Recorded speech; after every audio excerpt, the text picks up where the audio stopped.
Hi, good day, boys and girls. So, today we're going to look at page 60 and 61 of your textbook. So, if you have a textbook with you, you can always refer to the textbook or maybe focus on my video better. Okay, the hoax call. It was a day that I'll always remember. At the time, though, it was just like any other. But it was the day when I lost everything I loved. My parents, my sisters, and brother.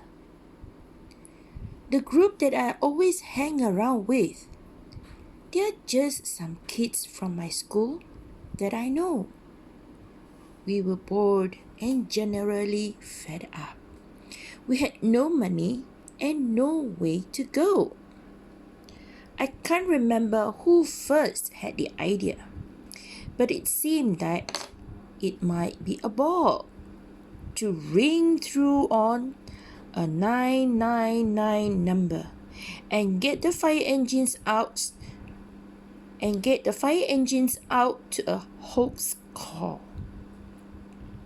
Whoever it was first decided, they also thought that the caller should be me. I was always good at imitating voices, so I was the natural choice, you see. We used the phone box right near the station, where we had a good view all the time. Then, waving for some silence to the rest of my group, I picked up the phone and dialed 999. Less than 1 minute later, the doors opened. Lights flashing, sirens blaring, and all. We watched the fire engine scream out of the station, going to our emergency hoax call. Soon after the group separated, we all went our different ways. But when I got to the end of the street where I live, my house was already well and truly ablaze. Just then, a fire engine came around the corner, but too late for anything to be done. My family and all our possessions, even my beloved puppy, had gone.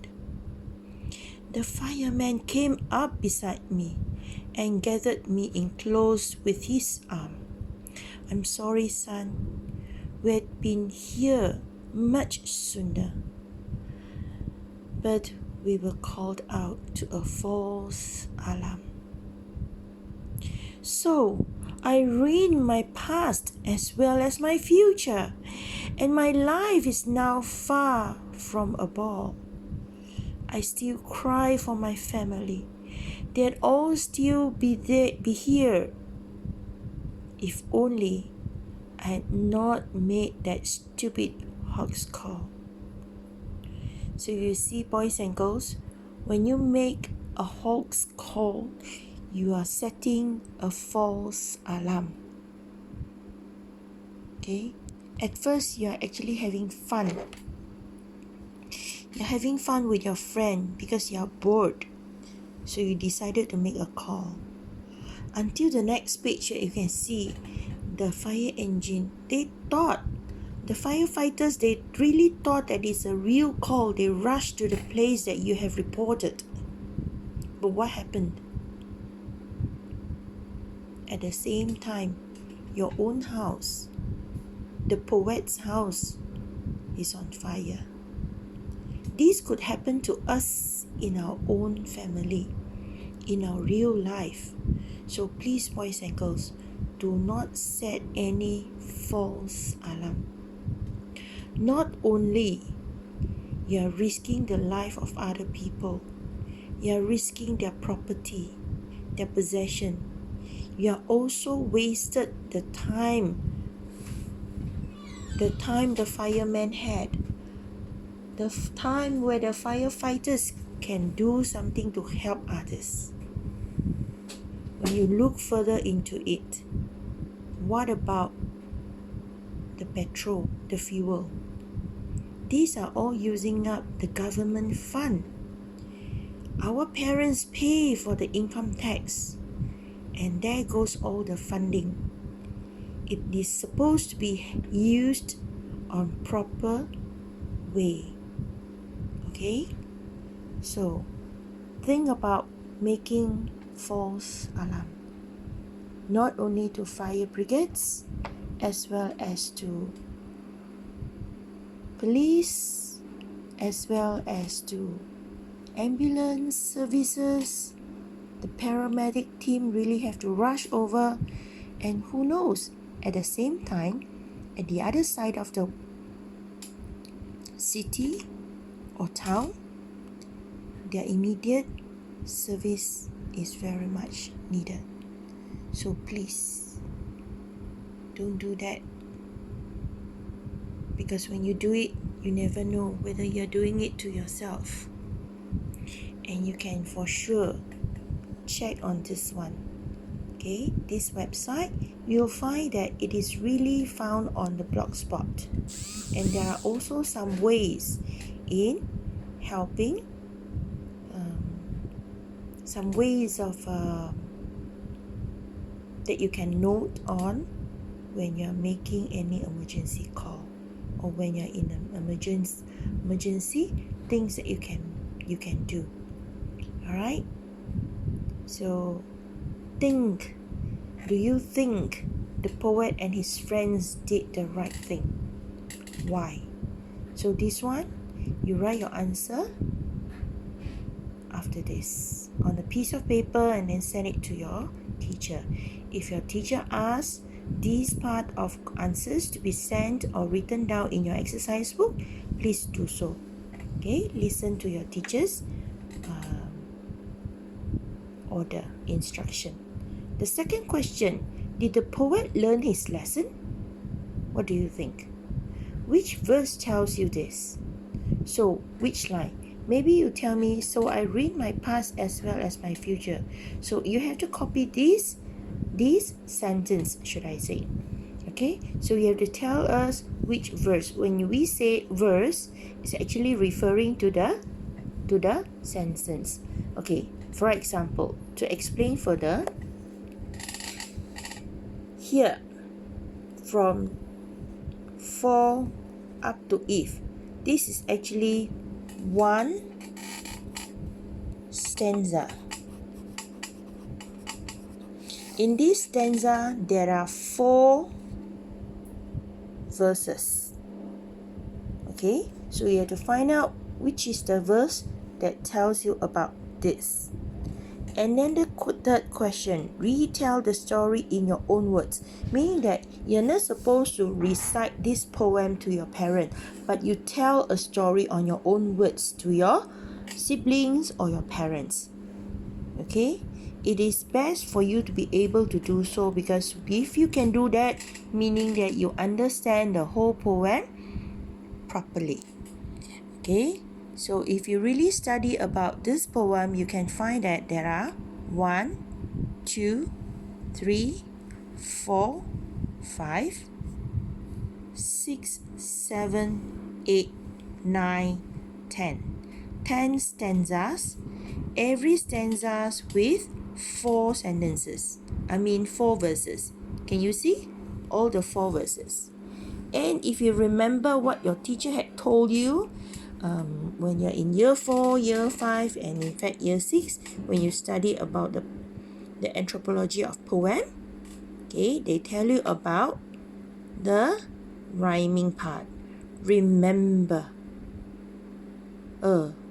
other, brother, okay, this one, I know and I go. Okay, then this one, ball and call.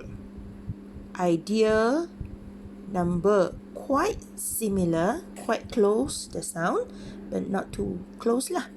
So at times that the poet will try to get something that rhymes, but sometimes they cannot. Then they will go for some words that are quite near. The sound could be quite near to each other. Okay, for example, me and see. Okay. Time and 9. Then the next page will be all and call. Okay. This one will be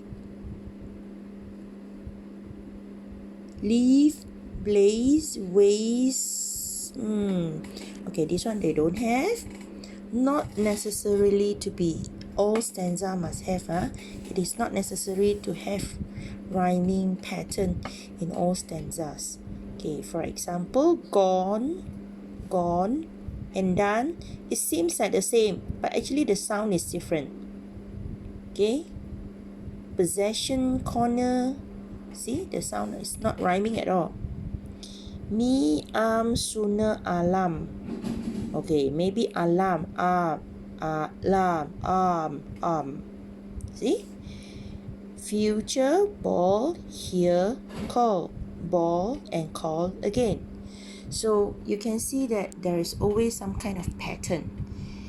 Alright? So this is something like a story where it tells you about how what kind of a person is the poet. Usually what they like to have fun, and then one day they decided to play usually you say a prank. Okay, then they observe what happened, and finally there comes the incident where the poet learned his lesson and promised never ever. He regretted his action, but what else can he do? We can't go back and redo, or maybe we can't say that okay, we are sorry and please reverse back. We can't play back. We can only go forward. So if you have done this before to your classmates, to your teachers, to your friends, never ever do that again. Okay, I suppose that's all for these 2 pages, and there's another 2 more pages where you can refresh your memories. Okay, I'm not going to do any teaching on this part, but rather you can play it on your own. You can make your own flashcard. Okay, if you have a printer at home and you're allowed to do so, yes, you can print out. Okay, you can cut it into small pieces. You can play with your siblings or even your parents. Okay, this is the way they teach. Okay, if you have laminating machine or laminating film at home, you can do it, and that will become your own personal flashcard where you can play to check on your memory. It's a good game actually. Okay, so that's all for today, and actually we have already come to an end of Unit 6. So another teacher will bring you into Unit 7 in the next lesson. See you, boys and girls. Stay safe at home. Bye-bye.